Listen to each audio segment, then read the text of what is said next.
Buenos días, estimados colegas, profesores, autoridades universitarias, invitados especiales, amigos todos de nuestra preciada Universidad de Carabobo. Este momento pues es de particular significación para mí porque es una de las oportunidades, he tenido muchas últimamente acá en los espacios de los medios universitarios para conversar, y en especial me tiene de verdad con un compromiso bien grande, con el compromiso de hablar sobre lo que es el futuro de nuestro país. La tesis que sostengo sobre el tema de la crisis que atravesamos y las posibilidades de éxito o de salida tienen que ver con lo que uno llama un nuevo relato para la economía, que no es un nuevo relato solo para la economía, sino para casi todos los campos de la existencia y vida de este país. Y utilizo eso de nuevo relato, y está acá una de las personas a quien yo le escuché por primera vez ese término, que es Nelson Acosta, y también a otro profesor de acá de la Universidad de Carabobo en unos escritos sobre la semiología en Venezuela, Frank López. Y tomé esos elementos para plantear a nivel de la economía lo que es una aproximación necesaria, un nuevo relato. Ese nuevo relato va en tres sentidos. El más conocido, el que maneja la mayoría del público en Venezuela, que es la del equilibrio macroeconómico. Esa será mi primera parte. Luego la del equilibrio microeconómico y por último los equilibrios institucionales. En Venezuela hay una exagerada atención en términos macroeconómicos y entre comillas cuantitativos, porque todo el mundo vive hablando de la inflación, del empleo, de la tasa de cambio, y se olvida que la economía no es solo eso. Y además, peor todavía, cuando uno está hablando sobre el país, no está hablando sobre elementos de economía positiva, sobre el cómo es, sino de elementos normativos, cómo debe ser. Y eso significa un desafío para la ciencia económica. En ese gráfico que está allí, que yo siempre utilizo un globito y un trípode, es porque la economía tiene esos tres pies.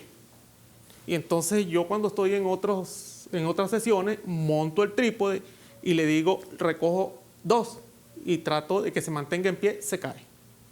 Después hago lo mismo con dos y se cae. Después hago con tres, pero lo hago sin tener armonía entre ellos, de pronto se sostiene pero se cae. Y ese es el principio del nuevo relato para la economía. Porque la economía funciona, en cierto modo, como funciona el cuerpo humano. Es decir, el cuerpo está bien en la medida que tiene una homeostasis, una condición que le permite restaurar un equilibrio precario, dinámico e inestable. Y ese es el camino o el procedimiento o el protocolo médico, y eso aplica en la economía. Lo que pasa es que muchas veces se olvida, porque a veces es preferible hablar en términos de emociones y en términos políticos e ideológicos en un ambiente pues como el nuestro, donde esas tentaciones y esos sesgos existen. Cuando uno va ante un médico porque se siente mal, inmediatamente lo primero que hace es tomar un perfil, conversar con el paciente, para tener una aproximación de hipótesis sobre cuál es la patología que está enfrentando. Luego de hacer estas cosas, hace algunas pruebas, si hace falta, vuelve y hace otras clínicas más, y llega un momento en que prescribe.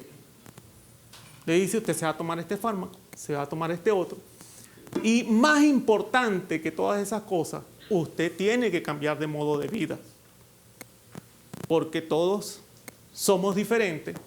Unos tienen una inclinación a desarrollar hipertensión, otros diabetes y así sucesivamente. Pero si usted modifica su modo de vida, usted podrá superar y vivir bien a pesar de.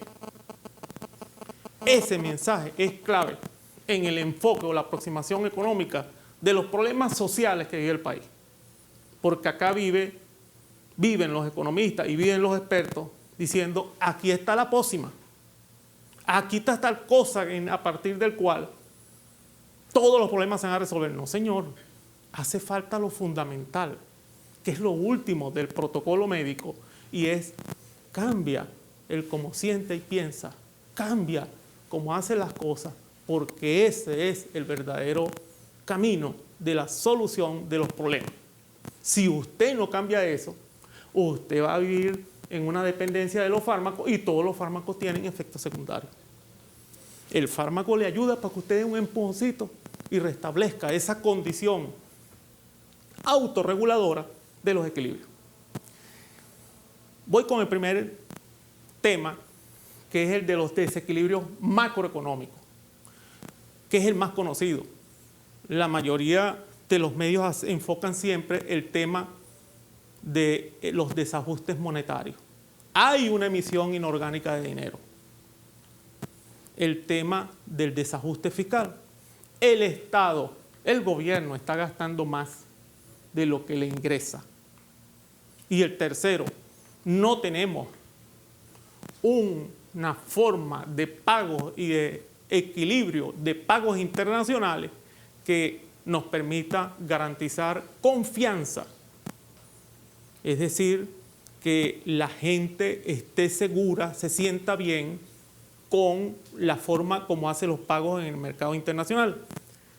Que tenga suficiente liquidez, es decir, que un país tenga el cómo cumplir con su compromiso. Y la estabilidad, de manera que ese organismo, en medio de esos equilibrios macroeconómicos, a veces sube un poquito la inflación, a veces baja, sube, baja el empleo, pero hay un mecanismo allí detrás del cual está el gobierno, el buen gobierno. Y ese buen gobierno se le exige que no emita dinero inorgánico. Ahora, ¿por qué emite dinero inorgánico? Porque está gastando más de lo que recauda como impuesto, como tributo y como participación en todas las empresas que tiene el gobierno. Entonces el gobierno recauda, recibe unos ingresos y gasta más. Es más, nos hace una trampa institucional, porque siempre dice que la base presupuestaria la calcula sobre un valor del petróleo que está por debajo. De manera, fíjense el tremendo desajuste institucional cuando viene y se dice el precio es este, pero lo que se está haciendo es un camino, una evasión, de manera que yo no esté incumpliendo la ley porque el precio del petróleo no fue 60, sino fue 120. Y entonces yo tengo las manos libres para hacer lo que quiera con eso sin violar la ley. Entonces, ese tipo de comportamiento no es un comportamiento, vamos a decir, que yo voy a arreglar con una pócima, requiere otras cosas. Entonces, hemos visto el equilibrio fiscal, monetario y cambiario. ¿Qué necesita? Un reajuste, el equilibrio fiscal, un reajuste del gasto público. No lo podemos hacer de una sola vez, porque si lo hacemos de una sola vez, podemos matar al paciente. Usted, cuando un médico está incluso creando la perspectiva de cómo abordar el tema del mal que tiene un paciente, le dice, mire, vamos a comenzar con una dosis pequeñita, con una dosis más grande, con otra un poquito más allá, y después vamos a ir suspendiendo lentamente. No le va a decir, mire, vamos a meterle aquí 20 miligramos de esto una vez. No. Vamos a hacer que usted pierda peso y lo va a perder en una semana. Mire, después tiene que haber un desajuste porque el organismo desarrolla un propio mecanismo de actuación que va a crear un problema más serio en el futuro. Entonces, hay que reajustar gradualmente para que ese gasto público tenga armonía con la capacidad que tiene el Estado de recaudar ingresos que le permitan abordar los temas que tienen que ver con los bienes y servicios públicos. Y no solo eso, sino que hay que evaluar también la productividad de ese gasto. Porque el tema no es que está gastando más, es que está gastando mal. Entonces, por ahí va una línea, vamos a decir, de prescripción, pero ese no es suficiente. Si usted se manda por allí, yo lo voy a demostrar más adelante, que si eso se hace nada más, nosotros vamos a tener una crisis más grave en el futuro, igual que le acontece, pues como les dije, a un paciente que se hace una parte de la prescripción y de pronto dice, ya me siento bien, y abandona y resulta ser que está creando un elemento de resistencia inmunológica en lo que tiene. Y lo ataca después y no hay manera, hay que utilizar una terapia más fuerte todavía. Hay que eliminar la creación de dinero inorgánico, pero en particular todas las formas que existen, yo les digo una vez, no me gusta eso de dolarizar. ¿Por qué? Porque si en términos económicos una de las responsabilidades de un gobierno es manejar su política, ¿cómo la va a renunciar? Es decir, ¿cómo yo voy a renunciar? Entonces, vamos a hacer una cosa, vamos a someter a un referéndum y nos nombramos país asociado, así como Puerto Rico, puede ser no necesariamente de Estados Unidos, de Chile, o otro, y nos quitamos encima la responsabilidad que tenemos de emitir sí y solo sí la cantidad que se requiere de dinero, que es lo que hacen los países con éxito económico. Es decir, yo no voy a ser como Orfeo, que vino y entonces le dijo a Ulises, mira, canta bastante para que no escuches el canto de la sirena. O bien Ulises que viene y se mete unos tacos de cera en el oído y se le dice que lo amarren allí, que los demás no vean, para pasar por el estrecho. Esa es una manera de hacer las cosas. Pero hay otra. Yo le estoy diciendo en términos de juicio de valor, en términos normativos, que yo prefiero asumir mi libre albedrío. Porque ese lo tengo. Es como que yo me diga, mira, yo voy a cortarme la mano porque esta mano se manda sola. No, tú tienes una responsabilidad, ejércela. Ejerce tu libre albedrío, que eso es algo sagrado. El equilibrio cambiario. Pues uno tiene que garantizar que exista suficiente divisa, que la gente tenga confianza y enfrentar un problema dramático que tiene el país. En este momento estamos en una situación de colapso y caos económico por una posición que se acerca a un cero en inventario. Entonces, fíjense, yo he escuchado porque participo en diferentes foros y usted me dice, mire, esa es culpa de lo que hizo Foro, que vino y está anunciando una dolarización. No, señor. Hay una emisión inorgánica de dinero gigantesca. Hay, por otra parte, una caída severa. Usted no consigue nada. No estoy diciendo en nada absoluto. Usted va a buscar un medicamento y no lo consigue. Se le echa a perder algo en el carro y tampoco.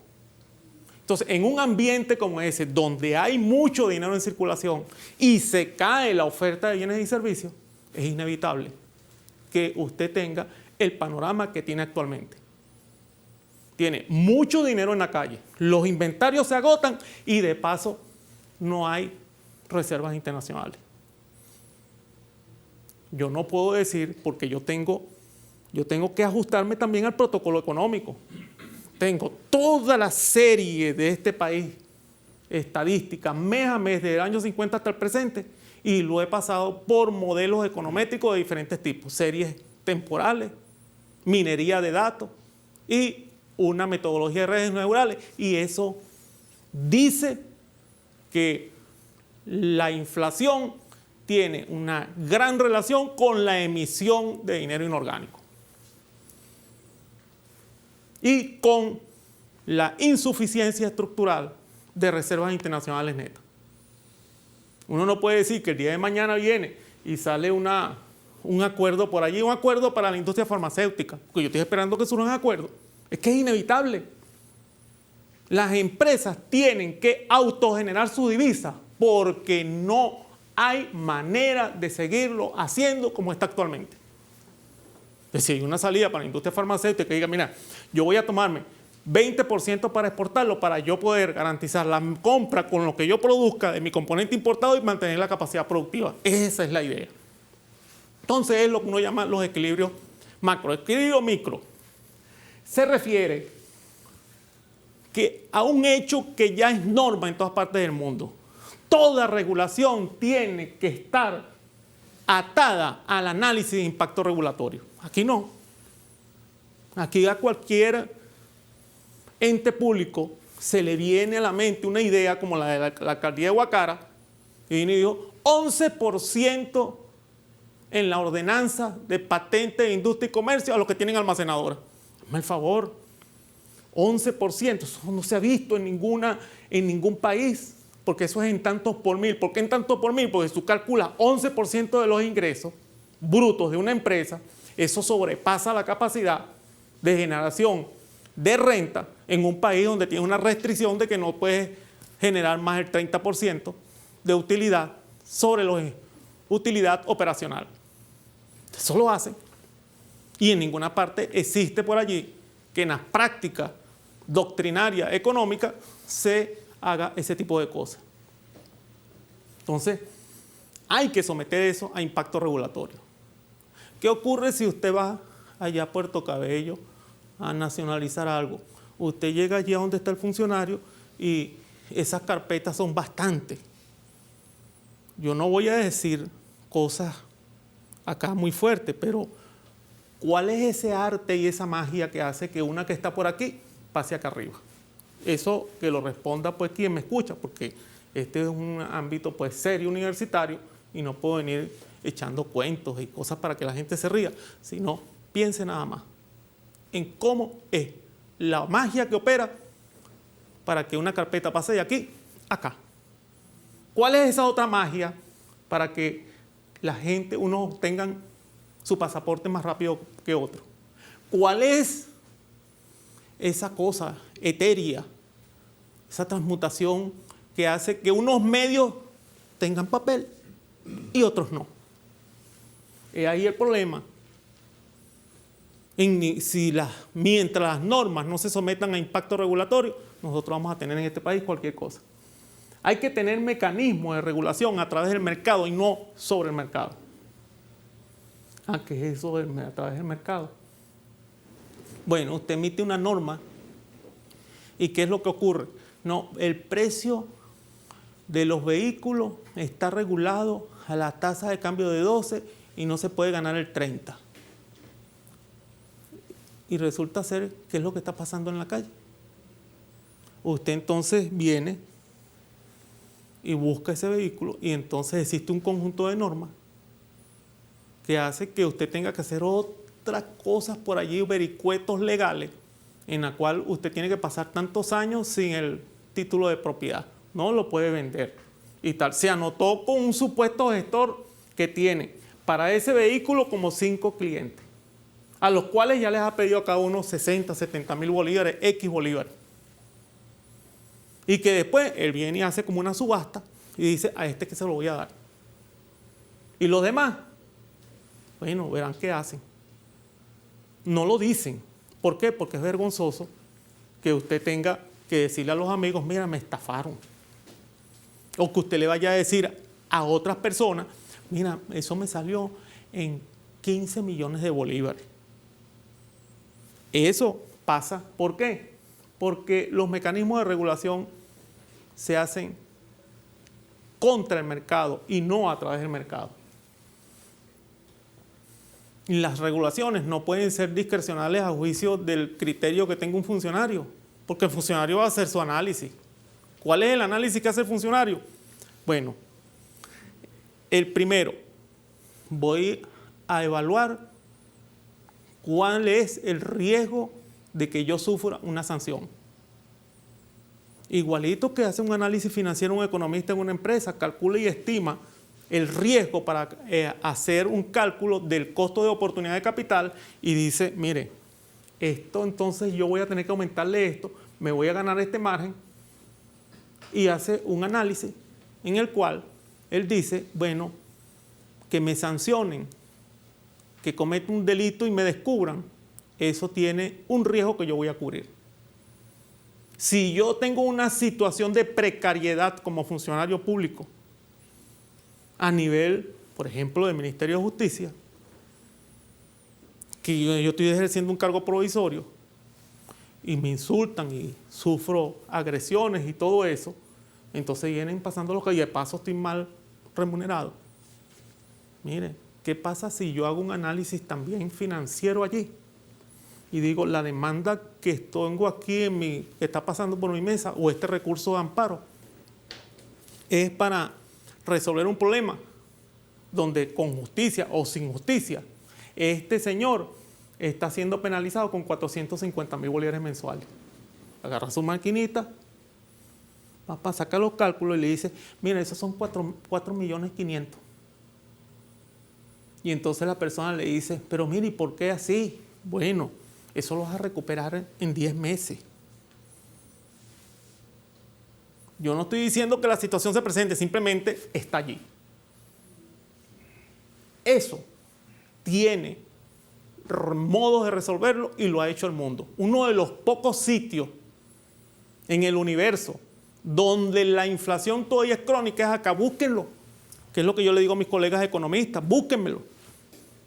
Ah, no, que yo tengo que hacer una dolarización forzosa para que los políticos no emitan dinero inorgánico así. Entonces el señor que está allá, que te agarra la carpetica y te la pone aquí mágica, ya no lo va a hacer en bolívares, lo va a hacer en dólares. El otro señor que sacó su cuenta de 450 por mes y que tú vas a recuperarlo en 10 meses, te agarra 450 y te lo lleva a dólares. Entonces, señores, yo tapo, es como un cuero seco en el llano. Piso aquí y se levanta en otro lado. Tengo que agarrar ese cuero, mojarlo, tener un nuevo relato para que no me acontezca que cuando pise aquí se me levante en otro lado. Entonces, esos son los temas. Por último, el equilibrio institucional. ¿Qué tenemos acá? Una banalización de las leyes. ¿Qué es banalización? Bueno, aquí tranquilamente cada vez que durante todos los gobiernos se quiere, una ley habilitante para tratar tal cosa. Y tranquilamente se empieza a legislar cantidad de cosas que no guardan ninguna relación con el propósito para el cual se hizo eso. Entonces, constitucionalmente una regla, se eliminan leyes habilitantes salvo condiciones de catástrofe o condiciones extremas. No es eso que cada vez que yo, una ley habilitante y después te empiezo a legislar en otras cosas. Eso es debilidad institucional. Y eso no lo voy a resolver con dolarización.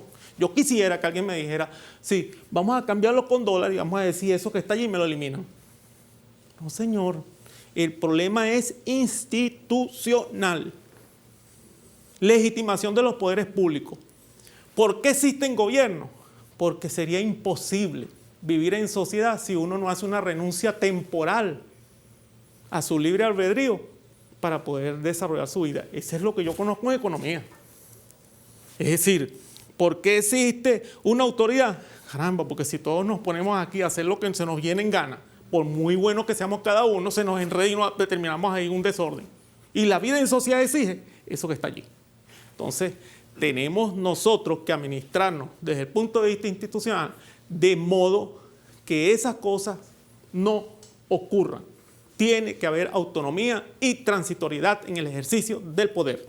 Para concluir, pues, mi conversación con ustedes, con los elementos más importantes que tienen que ver con la parte institucional, como bien lo han planteado mis colegas sociólogos aquí en esta universidad, en el plano económico.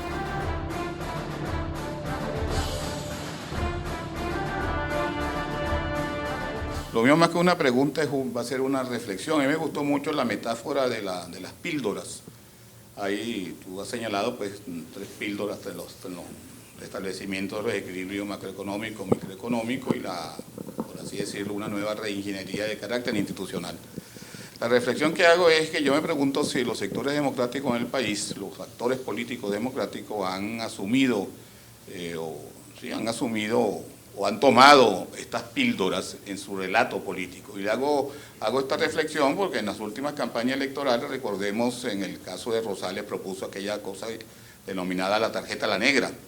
Posteriormente, Enrique Capriles, de una manera u otra, asumió el concepto de las misiones. Y son píldoras o son elementos constitutivos del relato político del adversario.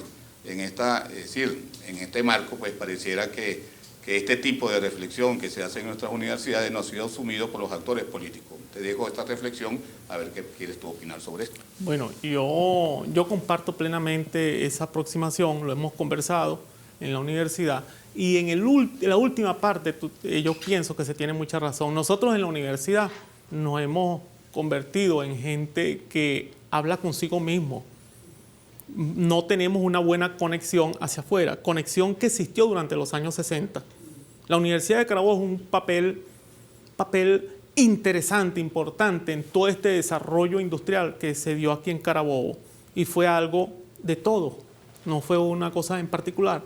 Y nosotros tenemos como universitarios algo de responsabilidad en la medida que no hemos podido llevar nuestro mensaje, ese mensaje que tú has desarrollado, que muchos colegas de los que están acá lo han hecho también, que, bueno, cada quien dentro de sus posibilidades lo está haciendo, y que esta es una buena oportunidad, esta reunión, y yo no tuve tiempo de felicitarlo, pero es algo propiamente de la vida universitaria, que haya gente que son de diferentes disciplinas, gente que piensa diferente, que no coincidamos en lo político, pero que tengamos un nuevo relato. Yo veo que el capital social se soporta en una de sus tres patas, y la fundamental también es la confianza. Sí. ¿Qué confianza podemos nosotros tener para poder rescatar nuestro país cuando ni siquiera confiamos en la limpieza de procesos electorales nuestros? ¿Cómo ves tú esto en relación al rescate del país?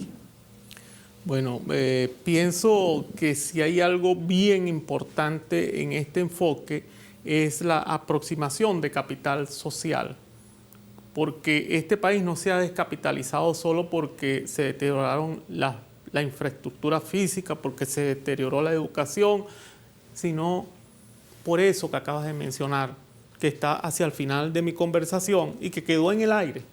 Pero eso es lo que hace diferente y mejor a un país, ese pegamento social que es el capital social, la confianza.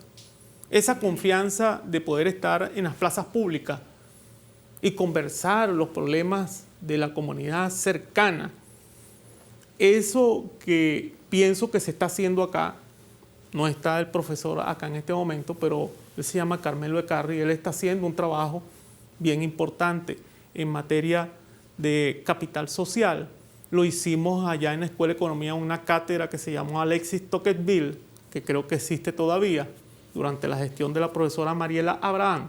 Es decir, eso es esencial. Nosotros, mientras no rescatemos eso, no tendremos un buen país.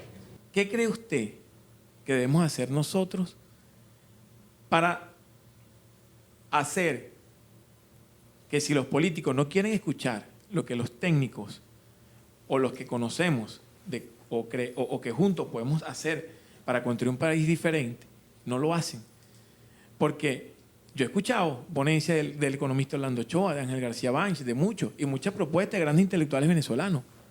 Pero yo creo que eso se quedan hasta ahí, lo nombran el mero discurso político, porque en la práctica, no, para mí, no lo toman en cuenta, porque si no, la situación en la calle fuera muy diferente.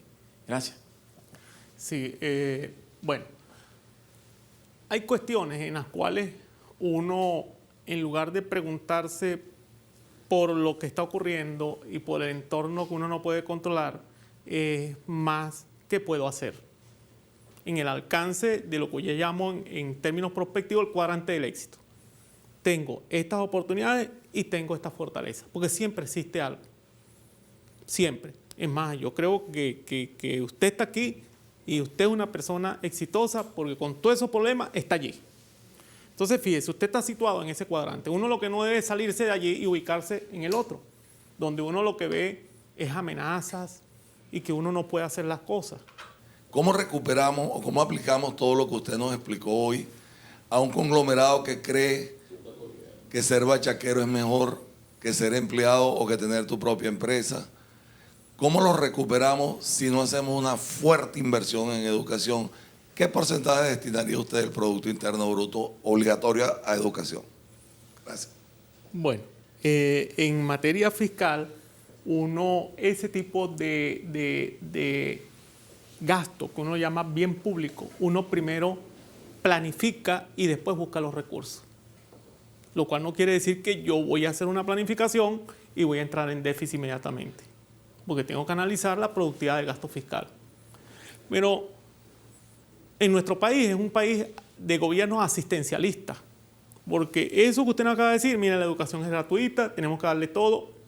Hay un concepto de que las cosas son gratuitas que ha hecho mucho daño, porque una cosa es que yo genere bienes públicos y otra cosa es que la gente piense que yo tenga todo un cuerpo de instituciones que a nivel de comportamiento modifican el cómo siento y pienso de tal manera que todos están esperando que alguien le resuelva el problema y él no sea responsable absolutamente de nada.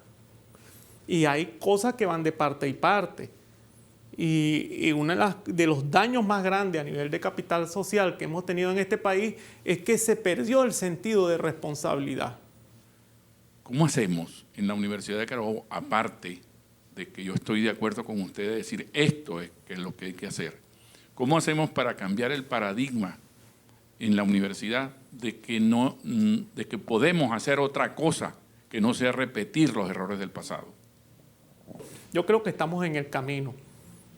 Esto que estamos acá, que no hemos encontrado, que teníamos tiempo, no me sentaba pues con tanta gente, vamos a decirlo, lo sé que se van a reír, gente ilustre, pues de lo que es la intelectualidad universitaria. Esto es necesario, esto nos hace vivir.